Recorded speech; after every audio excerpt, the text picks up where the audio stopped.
Our mission, should you choose to do it, is bring God and earth together. So if God wants to come down to earth, why would you want to go to heaven? You're going to cross paths on the way someplace. God is coming down, you're going up. Where are you going? There's a big debate in the scientific world about intelligent design. Some people argue that intelligent design means that there is a God who created the world intelligently. The more scientific, the more secular, say that the intelligence is built into the system, into the subatomic particles have an intelligence. So that's their view of God. Obviously, there's intelligence in the design of the universe, in every detail. But what's really important and interesting is not the intelligence, but the purposefulness. There's a difference between doing something intelligently or doing something purposefully. They're related somewhere, but they're not the same thing. Because you can be intelligent and yet without any purpose. And the very secular scientist is intelligent without a purpose. Because he believes that the world, as brilliant as the design is, has no purpose. It doesn't exist for a reason. It's not going anywhere with a purpose. It just happened to be this way. And it's very intelligent, but pointless. So what's exciting and what motivates the people in this community, the way we're raised and educated, there is a grand design. There is a purpose. And that purpose is what caused the intelligence and the orderliness of the universe. So every cell in your body is not only intelligent, it's purposeful. It has a purpose. As a result, someplace deep down in our psyche, we desperately need to know the purpose. Because without that, the more intelligent you are, the more depressed you're going to be. Because if you're really smart and don't see a purpose, it's very painful. Drives people to suicide. So what is exciting about life? It's so purposeful. Every detail, every DNA molecule functions with a purpose. So listen to this incredible medical definition. It was not a religious, a purely medical definition by a doctor in Germany who said like this: what does it mean to be healthy? It's a good question for doctors to ask. A doctor should know what healthy is. It would help, right? So he says like this, and there really is no, in modern medicine, there is no definition. He asked the biggest doctor in the world, what is healthy? If you have no bad symptoms, I guess you're healthy. But then again, a dead body has no bad symptoms. So it's not a really good definition, right? So here's the definition this doctor came up with. The healthy person is someone whose body is in perfect balance, so it doesn't interfere with the mind, so that the mind can pursue the purpose for which we exist. Isn't that an amazing definition? If you think about it, the body is not the purpose. A healthy person's body doesn't interfere with the pursuit of that purpose. Where is the pursuit? In the intelligent mind. But what does the intelligent mind seek? The purpose, not the intelligence. The purpose for which we exist. So to put it in different words that make it very practical and very real, if there is no purpose, if you exist by accident, then you're never sick. Because if you can't walk, so don't. You got no place to go. You have no purpose, so if you can't walk, so don't walk. You can't jump over tall buildings, and you can't fly faster than a speeding bullet, and you can't walk, so. You can't hear, so. Is there something you're supposed to hear? No, so what's the problem? So if a guy calls a doctor and says, "Doctor, my legs are numb, I can't go, I can't move," the first question the doctor should ask is, where do you need to go? If the guy says, "Well, actually, no place." Oh, so perfect. So what's your problem? Even, "Doc, I can't breathe." Why do you need to breathe? I don't know, most people breathe. That's not an illness. So the definition, according to this doctor, the definition of illness is anything that prevents you from fulfilling your purpose. But if you have no purpose, there's no illness. Whatever you can do, you can do. If you can't, you can't. What's the difference?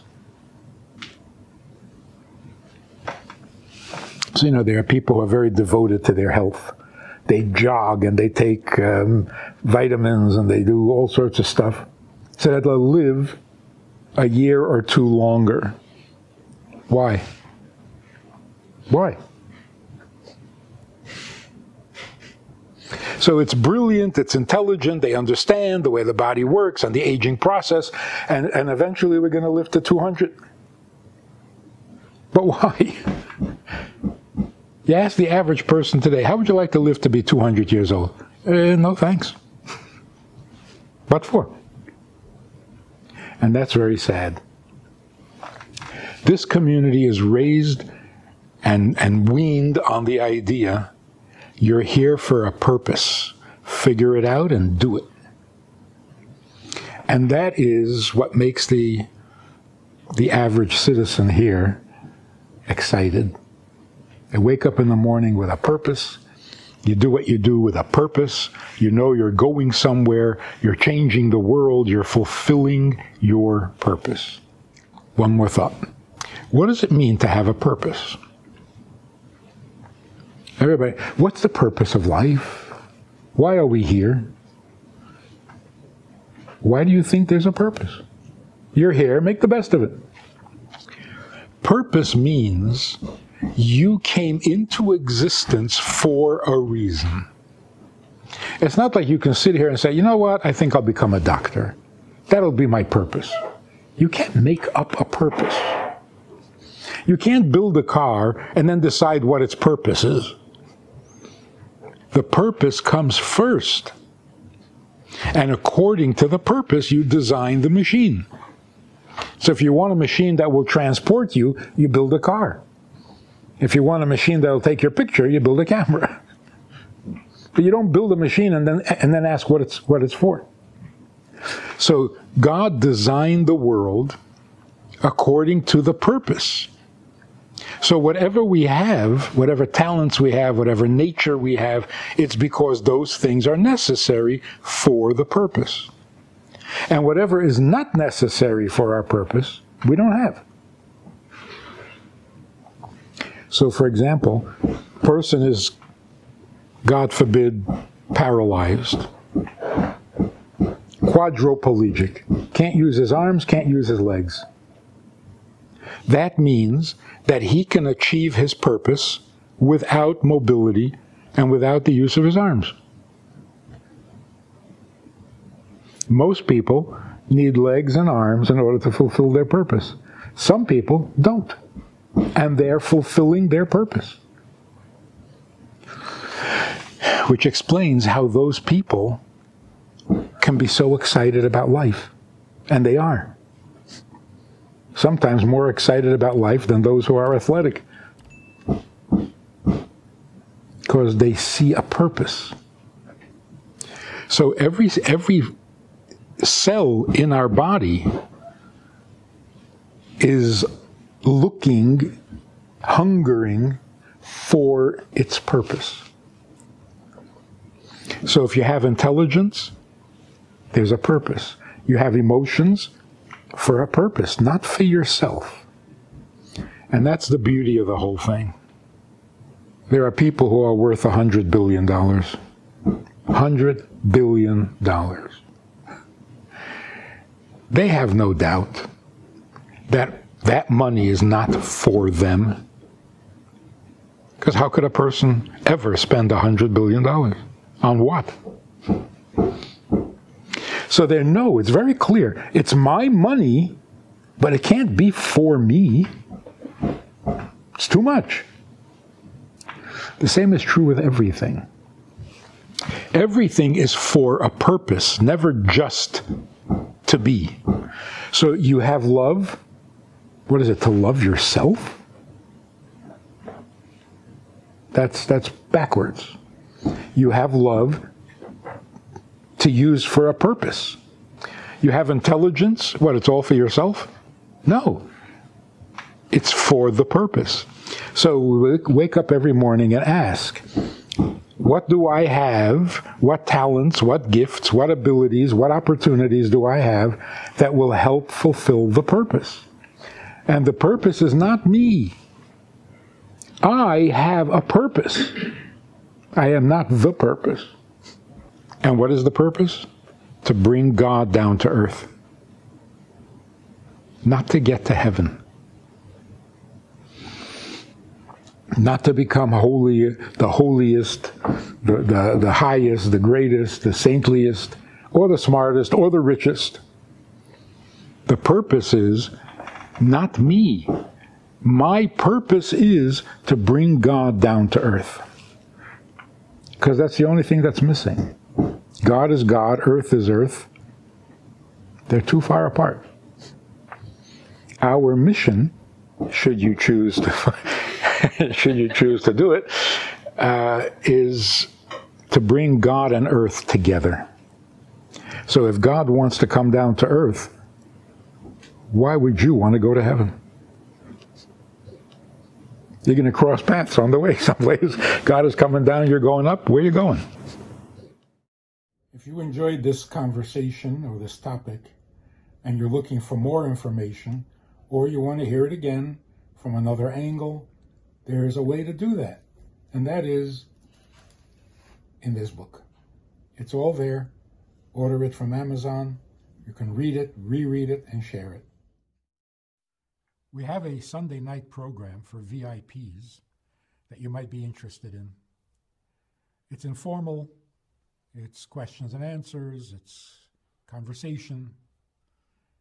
It's really relaxed. It's really pleasant, enjoyable, informative, and kind of community-like.